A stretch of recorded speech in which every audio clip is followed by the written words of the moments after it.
Hey guys, so you should have just finished chapter 1 of The Giver. What I'm going to be doing today is just explaining some things because what I usually get every year is what the heck is going on? This community is so weird. I don't get it. What's this mean? What's that mean? That's good. I want you to question. I know I've said that a few times in the announcements. Their community is strange, but I want you to remember one thing. That's all they're used to.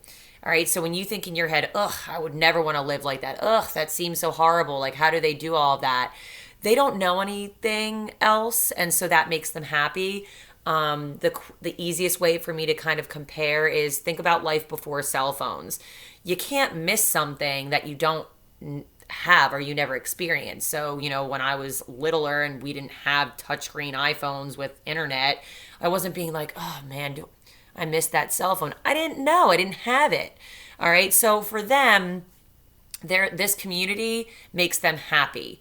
One of the biggest important ideas, I'm going to go over that first. I do have notes for you guys to kind of make this a little easier. But one of the words we're going to be talking a lot about is sameness. Yes, that's a real word. And basically, that sameness is what this community strives for. They want everybody to be equal. Okay. Uh, in order to do that, they have a lot of rules in place, and we'll go over a couple of the weird, strange rules that they have. The reason that they want everyone to feel same, it makes life simple, it makes life predictable, it makes it so no one's jealous or no one's struggling and anyone else is succeeding. Just makes it so everybody's the same. It also makes it a really safe community. There's no danger. Okay. A couple things that I saw you guys had questions about. No animals. Why? Well, animals can't be controlled like humans can. So animals would kind of be a wild card factor, and that would make danger. We don't want that. Ages, for example, a lot of you guys are like, why are they saying sevens? Why are they saying 11s? Sameness is super important.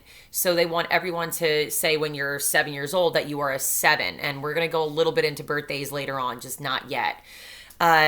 Language going on with the, saying sevens and 11s. Precise language is really important in this community because they don't want anyone to accidentally lie.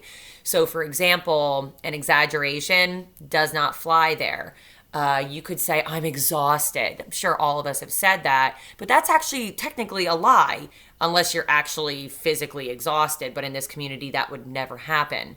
So you would say, I'm feeling sleepy or I'm feeling a bit tired. You wouldn't say, I'm exhausted because technically that's a lie. So precision of language here is super important. So as you're reading, notice how they reference certain things like night clothes, sleeping room, things like that. You'll start to notice and you'll be like, oh, that's a weird word. So keep an eye out for that. In order to have sameness, you got to have a lot of rules. This community is controlled in almost every aspect, so the community maintains order and stability. Basically, if you don't follow the rules or you don't fit into this community's guidelines, you are released from the community. We do find out what that is later on. I don't want to give anything away right now. That's pretty much it on the important ideas. So, main character, we have Jonas. He expresses that he's a little bit nervous, apprehensive. He's like fighting for the right word again, that precision of language for the ceremony of 12. Big important concept. Don't forget it. The ceremony of 12 is when the government gives you your job for the rest of your life. You don't get to pick it, and they do that so you don't make a mistake because the government knows better than you do, at least here. All right, so he's very nervous about that. A little bit more about the community, some strange things I just wanted you to point out and kind of realize. The fact that everyone freaked out when an airplane flew overhead. They didn't know what to do. They were frightened. They were scared. That's strange, and that shows us a couple things as the reader in our minds. One, they don't travel on airplanes.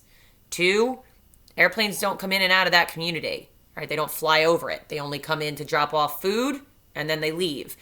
If you notice Asher, who is Jonas's best friend, he was late to school because he was watching a big cargo plane bring in all of these fish for the community to eat.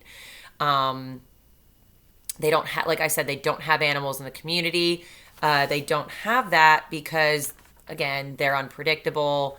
They can't be controlled like humans can, so they just have food flown in to them. Convenient, right? Number 2, imagine a life with like a loudspeaker like we do at school everywhere. So there's a speaker in the community who basically comes over the loudspeaker and calls you out for when you do something bad and tells the community what to do. That is eliminating people doing things differently. So for example, when the plane flew overhead and people were frightened, everyone didn't just run around doing all different things. The speaker told them what to do and exactly how to do it. All right, so that speaker kind of controls everyone, and if they see someone out of line, they call them out. Very shameful in this community to be different. Rules in order to maintain that sameness. Family units. It is very specific. There's a mother, a father, a male, and a female. Okay? Those are the 4 that get to go into the community. Again, they want everyone to be the same. Another reason they do this, it controls the population. They want to make sure that they don't have too many or too few because they want to make sure everyone is fed and everyone is safe and everyone can be cared for. Some weird community rituals. We have the nightly telling of feelings. All right, that seems innocent. Like I'm sure, I think back to when I was growing up and I talked with my family at dinner and stuff like that, and that was super nice. But if it was required that I did that every night, I should say, and basically tell my family like everything that happened, like that kind of is taking away privacy. It's pretty much done so everyone's completely honest. Like again, there's no lying in this community, and you might be thinking like, no lying, like that's so weird. I would never be able to live. They don't know any differently. It is drilled in their heads that being different, lying, breaking the rules is horrible. They don't want to do that. So that nightly telling of feelings, it's mandatory. They have to do it no matter how uncomfortable. And yeah, so that might be a little bit weird sometimes. Anything else that I have to think about? I think that's it. So basically, the big concepts here are the community is striving for sameness. And in order to do that, they have to have lots of rules and lots of control. All right, in order for this utopia to exist, they have to make sure that people don't go off the rails and start feeling jealous or any of those things. And we're going to go more into how the government does that.